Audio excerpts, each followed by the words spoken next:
Welcome to the Wealth Without Wall Street podcast, your guide to understanding how to get out of the Wall Street rat race and start your own mailbox money lifestyle. Now, don't let these handsome Southern draws fool you.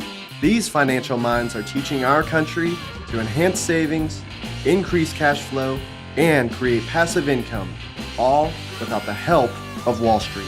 Are you ready to break through? Now here are your hosts, Russ Morgan and Joey Murray.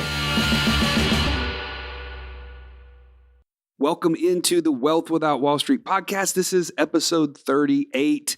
You're here with Joey Murray, the Italian Stallion, and the idea guy, Russ. Welcome to the show. Stallion, I am always excited to get on this podcast and challenge conventional wisdom. Absolutely. Today, we're challenging the conventional wisdom as it relates to hobbies. Hobbies, man. right. What's your favorite hobby, Joey? Man, there's nothing better for me than being out on the golf course with good weather. Now, if it's bad weather, I'm going to be in the clubhouse, okay? Yeah. But out in God's creation, enjoying it, and beating you around the course is always an added plus.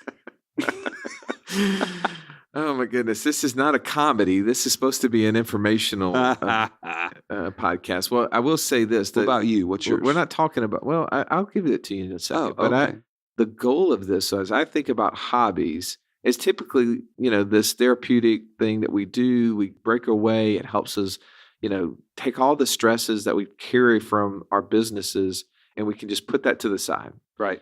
It's like a release. Yeah. There's just plenty of value in that. But there's a few times in this world that we actually can take a hobby, something that we really enjoy doing that is therapeutic, and it also can become something that increases our wealth. Passively. Right. That we can actually, gain value through the value that we're creating through it. So today, this is kind of interesting that our guest is something that we've talked about a little bit on the show. It's about cattle. So we're going to kind of jump into there in a second, but I just feel very intrigued by the subject matter that there's things that we can do that can pay us, that can add value to our net worth, that starts out as a hobby. Okay, now you have to let the cat out of the bag. What's your hobby? I have lots of hobbies. So one of my hobbies is coaching my kids on things. Sure. And I'm not quite sure that I'm qualified to get paid in that yet.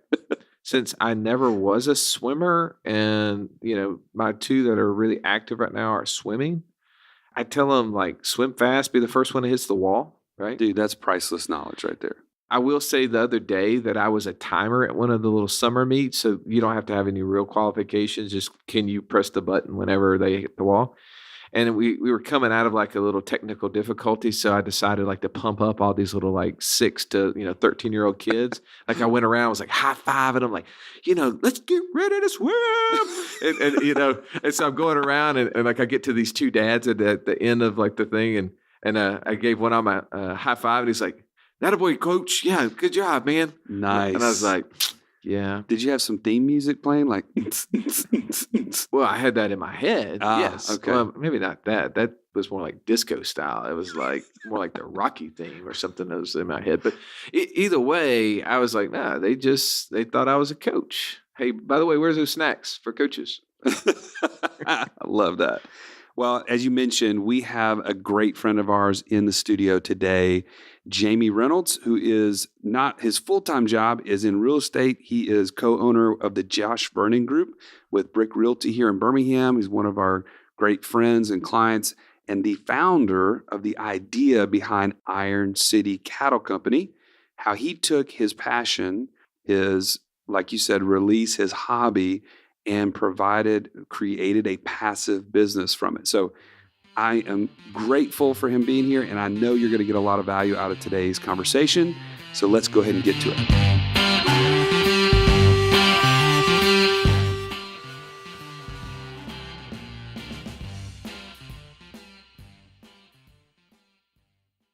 Welcome to the Wealth Without Wall Street podcast, and welcome in Jamey. We're so glad to have you here today. Excited to be here. Looking forward to diving into this with you. Thank you. And by the way, this is the first time we have ever talked about cattle or livestock on this Well, no, we've talked about it before, but not as a means of how to make this a passive income source. Well, Jamie, you know, because you're an avid listener, that we sometimes get on here and exaggerate our involvement in the cattle business. Sure. You were the original one, and I think that that's why Joey and I were really excited, one, about getting into cattle, but to share the story today of how you can take a hobby, something you're really passionate about, and then turn it into a money-generating activity. Yeah, I think we've done some cool stuff here. And, I'm excited to dig into, the parts and pieces. I think at the end of the day, mostly we got into it so we could all wear cowboy hats. Yes. I mean, but not The swag is definitely a highlight. I mean, if you guys could see Joey's red cowboy boots, they just take it to a whole nother level. That is not a true statement. Man, I mean, get beat up on this thing. Joey and I at that cattle auction last fall, I mean, did we look like two people that fit right in, or did everybody know? My favorite part, my wife goes with me sometimes. She doesn't make all of them, but she wanted to go to this one because we knew we had a large purchase. We were planning to go to this auction to make. Araya lost focus on watching the cattle and the auctioneer, and she went to Russ watching. She's like, look at his face. When this auctioneer is wide open and in the zone, he's like, we see Russ like looking at other people to say, am I the only one that's hearing this? It was beautiful. I will be honest, I had no idea what he was saying. And those guys yelling at the front, they had me just out of sorts, but it was beautiful. It was a wonderful sight. If you've never been to a cattle auction, I highly recommend it. I mean, even if you never planned an open invitation to Wealth Without Wall Street listeners, we just go. Yeah, that's right. Well, you let us know when the next one is, and then we'll do a meetup. We'll bring some cash, and we'll all buy a bull together, right? Sounds good. Especially if it's the one that we're selling.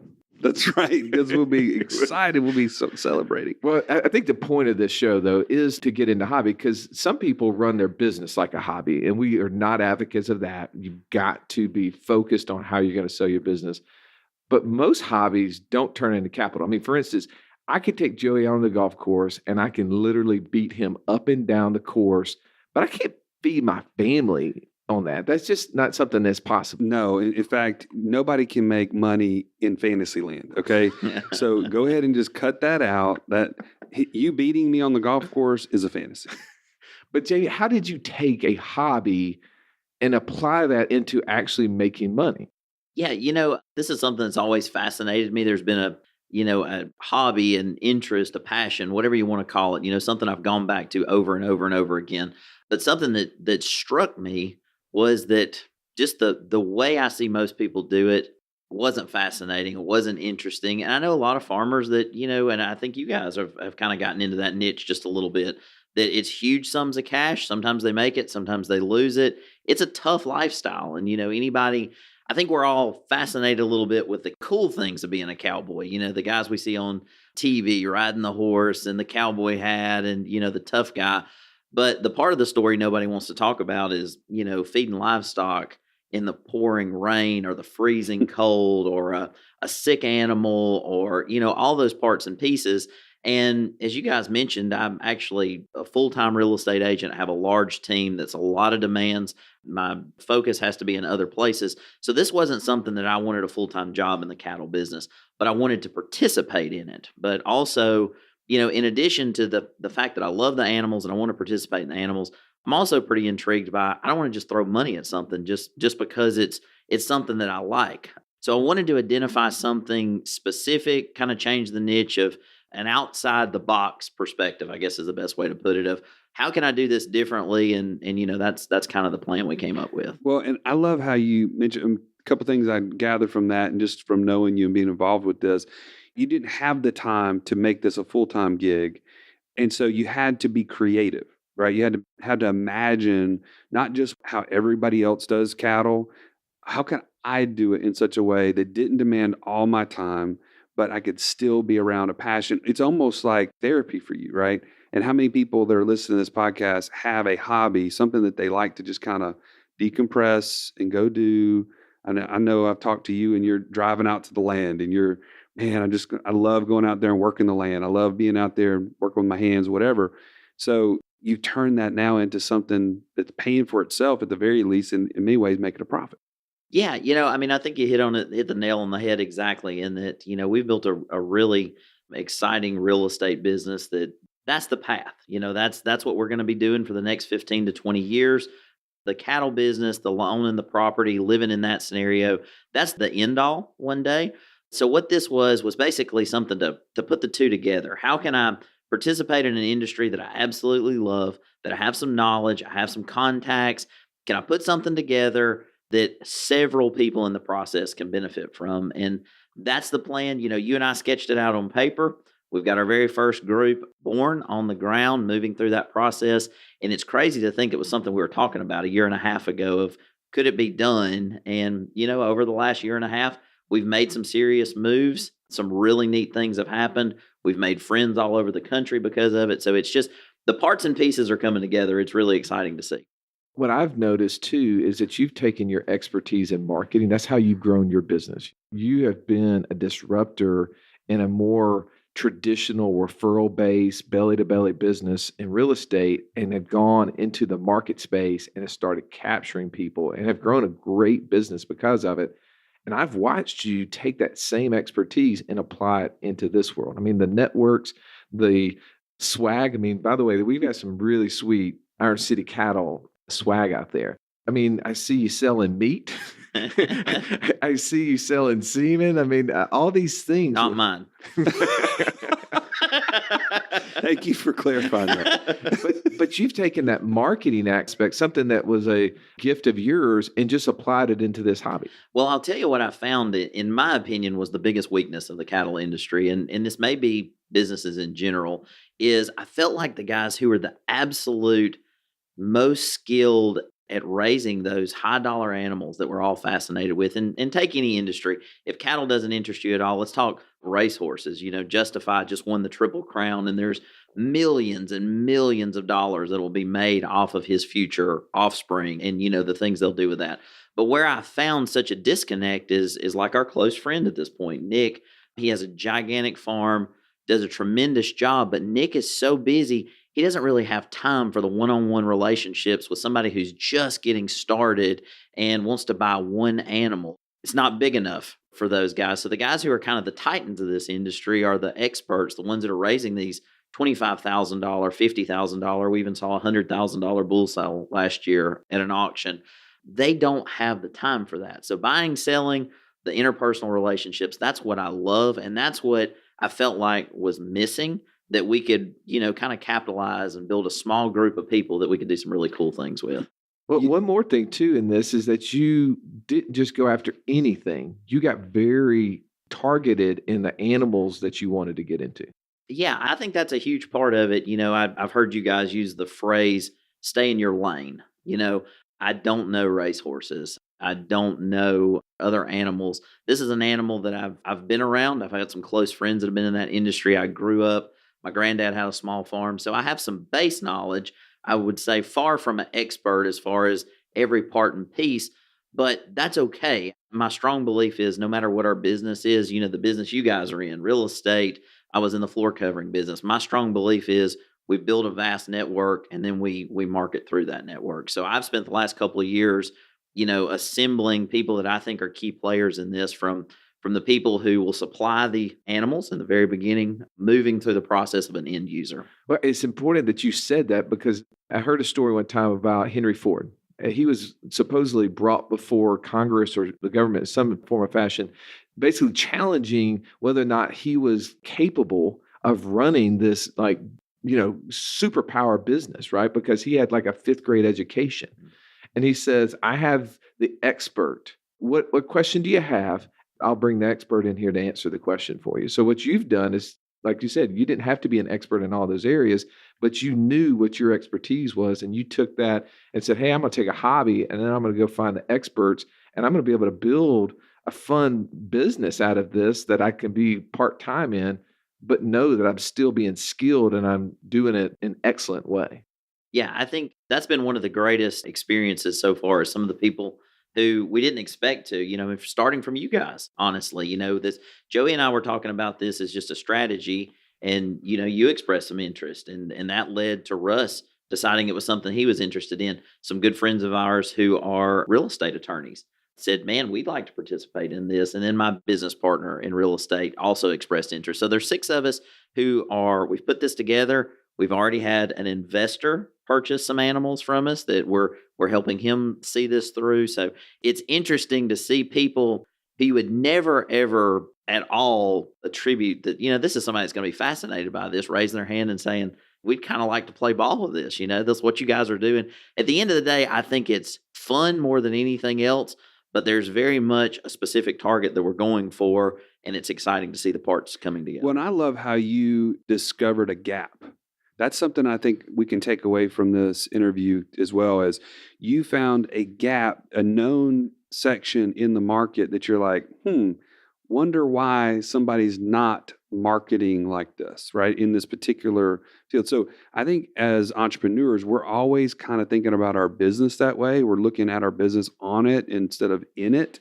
And that's a key thing we need to do. We talked about that with a 10X Mind Expander last week. But I think if we can find things within our hobbies that we love, we need that kind of, reprieve from what we're doing work-wise, and then figure out where's the gap in this quote unquote industry or this niche, and then meet the need. Like, entrepreneurs are always providing value wherever they go.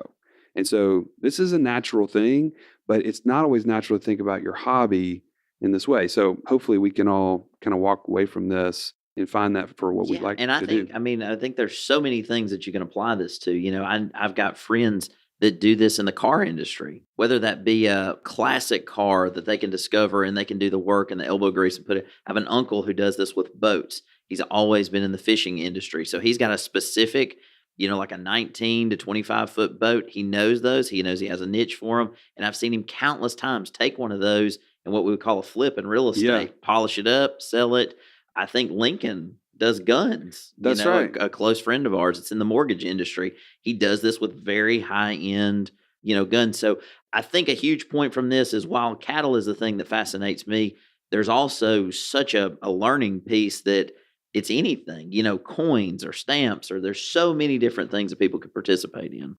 You said it. I mean, you find a hobby, you enjoy it, something that's therapeutic to you, right? Something that is going to allow you to kind of decompress from our work, because we go home, and a lot of times we're pretty jazzed up, and we need something to have an outlet for. And not all hobbies are meant to be another avenue to create wealth. But what you said, Joey, was very pointed, is that we wanted to create value.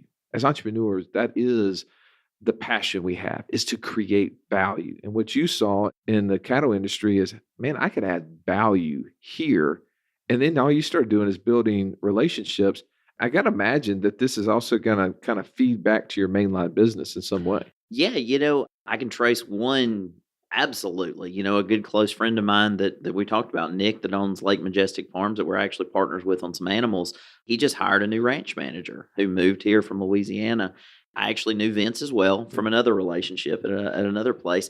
They asked if I would be willing to help him purchase a home, which it's a little out of my comfort zone. It was a couple hours away, but I laid out what I felt I could do a good job with, and those guys did it. So we actually were able to help him locate a home, which created several $1,000s just in commissions off of that. In addition to that, Nick, because of some of the animals we've marketed, has offered me an opportunity just to market his animals, which you guys have seen some of that. But over the last year, I've sold about $100,000 worth of cattle for him that has created some extra revenue for there again. While I'm sharpening, learning the skill set basically of what these animals are worth and what we can do with them. So it's created some really, really unique opportunities that were not at all part of the original vision.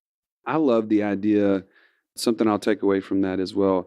When you create value, it just attracts the right relationships. Mm-hmm. So we've talked about networking on a previous podcast, and some people were, well, why in the world are these guys? They're supposed to be talking about passive income. What is networking? Well, that's a way that we're investing in ourselves and in our business, and it just attracts like value. I see that in what you've done with Iron City and with Lake Majestic and all these guys that you've been working on.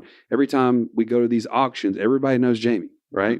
They do. Everybody knows this guy. So it's been fun to watch, and I can see the future, but I think people right now are listening and saying, okay, how in the world do you not touch anything in this process? How's this a passive income for you? Like, maybe share a couple. I know you don't want to get into weeds, let's but we'll call it the highlights, I guess Yeah. is the best way to put it. Because traditional farmers, my goodness, I saw my granddad do this stuff, and it was so. What I find most farmers today are doing is most farmers can no longer support themselves on their farm. I don't know if you guys have seen some of this, but there's a huge move in the dairy industry right now that Walmart made some moves that's, as them being entrepreneurs and growing their business, has adversely affected some small farms. And there's a lot of farmers who wake up at 4 or 5 o'clock in the morning. They do their, chores, if you will, feed the animals, check on the animals. Then they go to their full-time job from 9 to 5, and then they come home and they work animals, till dark. That's not what I wanted to do. I told you guys, I've come back to this thing a couple different times, and my dad and I purchased some animals together a few years ago. Worked all day. At the time, I was in the flooring business. Worked all day in sales. Come home to find out that our cows are loose. They've broken through the fences. Disaster. So, That's a bad day. so we go find them. We go locate them. We round them back up. About a week later, they did that. And then the day after, the second time, they were all at the stockyard gone. Like, I was done, finished. But you're in real estate, right? How many times do you get an investor that comes to you and says, hey, I want a rental property, but I don't want to touch it. I don't want to get the phone call when the water heater breaks. Sure. I don't want to know anything about the tenant and what they're doing. I want to buy the property. I want to have a manager that handles it. And I just want to get a check in the mail. Exactly. And that's kind of what you're trying to accomplish. I know it's what I wanted to accomplish through this process with Right. you. Yeah, so I would say just the highlights of this is we take an animal, a female who has created some kind of known offspring. She's produced a herd bull that sold for large sums of money, $5,000, $10,000, $25,000 and up. It's a line that we take an educated guess is it's going to work again. This is the registered cattle space. Cattle Right. industry. Okay. Yep, and I'm assuming would work the same way in horses or anything like that. But so what we're doing is there's a process in the cattle industry where we can take that female, and instead of her being bred to a bull to produce one calf a year, there's a process. It's embryo transfer, but it's called superovulation, where an embryologist, an expert, not me, gives her a set of medication to where she produces multiple embryos. So we can take those and put them in a host cow, or a recip is what we call it. So the parts and pieces were we took those embryos from the high-end breeders, the guys we were discussing earlier, who are the titans of this, and they've got these females. So those can be purchased for a fee.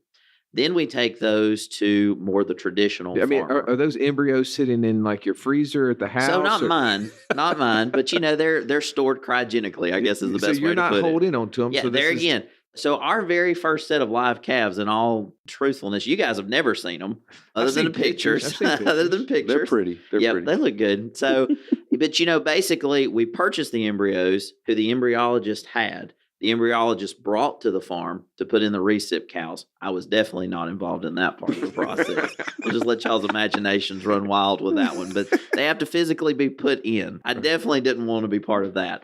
The next step of the process is the guy who owns the recip cows takes care of those, manages them, does that 5 o'clock feeding that none of us want to participate in. When the calves are born, they're weighed.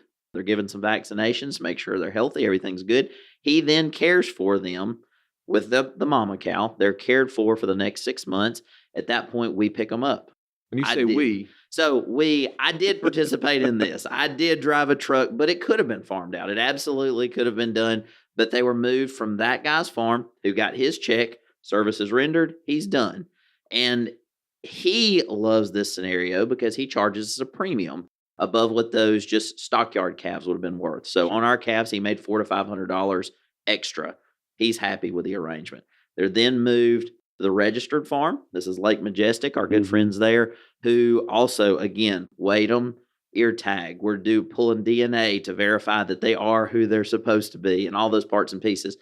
Areas of expertise I do not have, but I don't have to have. This is a running Right. farm. So now those cows are out there with nicks in what's called a contemporary group, where they will be measured how they grow, how they perform. And here in another 6 months or so, they will be at their target age, at which we will either consign them to a registered sale, we'll market them ourselves, we'll do some things. But if all the parts have gone correctly, above all the expenses, there should be a sizable check left over. and what you're doing is through this hobby, something that you really love to do, you're building a business that has extreme value at some point. It can provide, even as you said, even an avenue to where if you really wanted to own a farm and move out and be a rancher, cattleman, you can do that. But I see this too. I mean, we watch lots of different passive income activities happen. I see people who are literally on the internet selling products that they never put their hands on, right? It's just a website that they have that's just the transaction, but yet they've built the value, one, to get the consumer, two,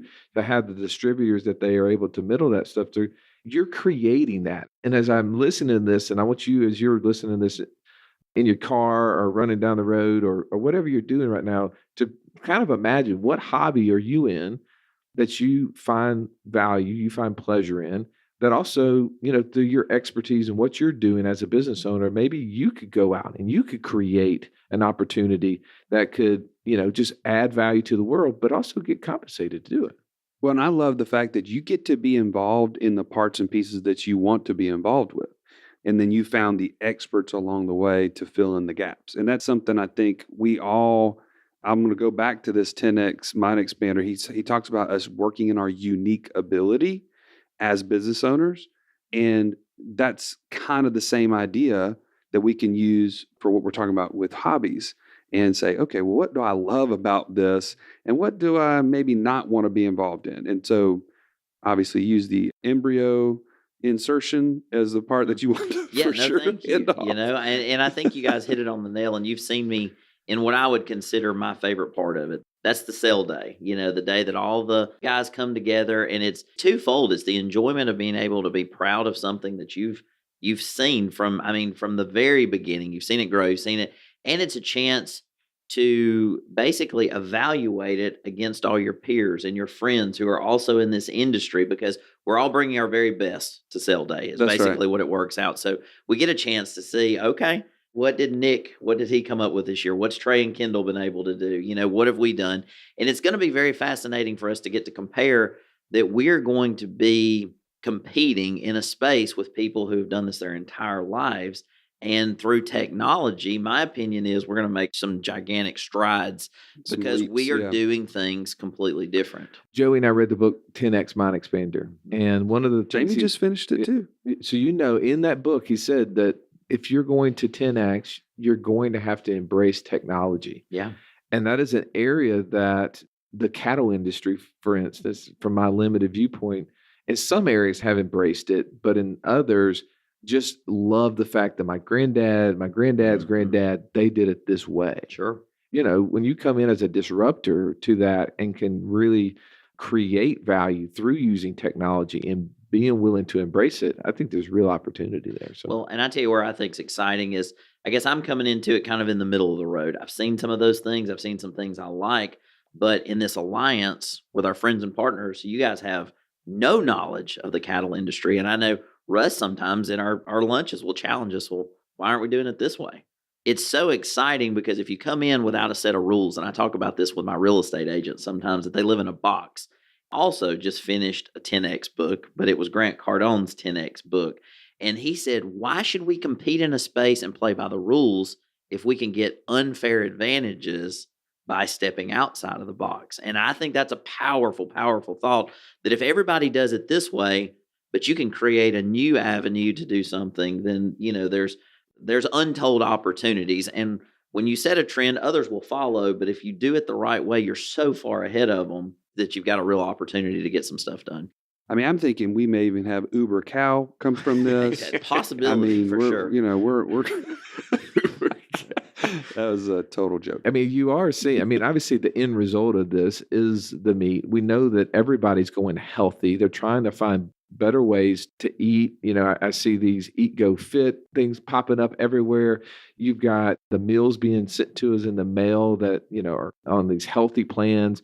I know these cattle are the finest bred. They're organic as you can be. I don't even know if I'm saying all the right words here, but whenever, we're out there, we're looking for this, there's markets. You're taking an animal as I see it, and you're trying to make it have all the best attributes, and then it's then put on a farm where those attributes are then extended through cattle, which is basically creating, value to the world. It's just pretty cool stuff. And the fact that Joey and I, as cattlemen as we are, get to participate in this is really good. If you're interested to see more about that, we need to do more videos, but seeing the city boys in the cow pen That's a side splitter right there. I'm not going to lie. I've invited Joey to play Slap the Bull with me, but it's important that you go first. You want to be first run at this. So I haven't been able to quite talk him into the pen, but it's something we're working on. Well, this is fun. And as you're listening, thank you so much for taking the time through this part of taking a hobby and applying it into how do I create value and maybe create revenue. So Jamey, thank you so much for dropping in with us. Absolutely. I appreciate it.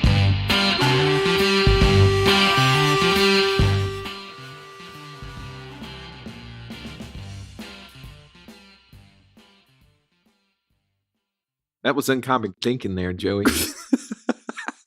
I mean, it's not every day you're going to hear people in the financial world talking about bulls, donor cows, embryos, right? I mean, we're bearish on Wall Street, but we're bullish on the cattle market. or more pun totally intended. Yeah, more accurately, we're bullish on hobbies that have value. That's right. And it's not that your hobby always has to have a passive income, but if you could, you would, right? So grateful to have Jamey on the show today, sharing his ideas, his experience, how he's done this for us with Iron City Cattle, which, by the way, you can find Iron City Cattle on Facebook. We'll put a link in the show notes so you can go and like it and follow our story along as we are bailing forward in this thing. You can see some of the calves that we have out there right now and our big bull anvil. That's right. That's right. Well, I will say this. What I took out of that meeting is that you have someone who is very talented in lots of ways, running team, leadership, marketing, and he's found a hobby that he can apply those things to. And that's where, as you're sitting here listening to this show, you're probably thinking, what's my hobby? What is it that I'm passionate about? And maybe your God-given ability to do one thing in workplace, you can apply it to here. Now, Joe, I know that you made the joke that I was living in fantasy land about beating you in golf. Yes. Fantasy land is that I would be able to make money off of it. Ah, okay. Thank you for clarifying. I could still beat you, but there's just not that much money in it. Not with that duck hook you've got off the tee. I mean, once you start doing that, I know I'm in the clear. Well, speaking of hooks, I want to hook to our next episode because we've got probably the one person who can beat up on me more than you can, and that is my business coach. You even pay her to do that. It is brutal. In the next episode, she really is going to get into the failures that I have, but more importantly, the successes that business owners can achieve and accomplish if they will quit doing the things that I've done in my past. Yeah, you're not going to want to miss these tips and anecdotes and all these things. Listen in. Here's a little clip from next week's episode. The reason why business owners don't look at a coach is because they're successful, right? And they think, I can figure it out. I figured it out to this point. Most of the coaching clients we work with are very successful people. I mean, they're making millions. The construction guy owns an airplane, right? He's not any dummy at any stretch of the point. And so you got to just put down your ego and realize, every top athlete in the world has a coach.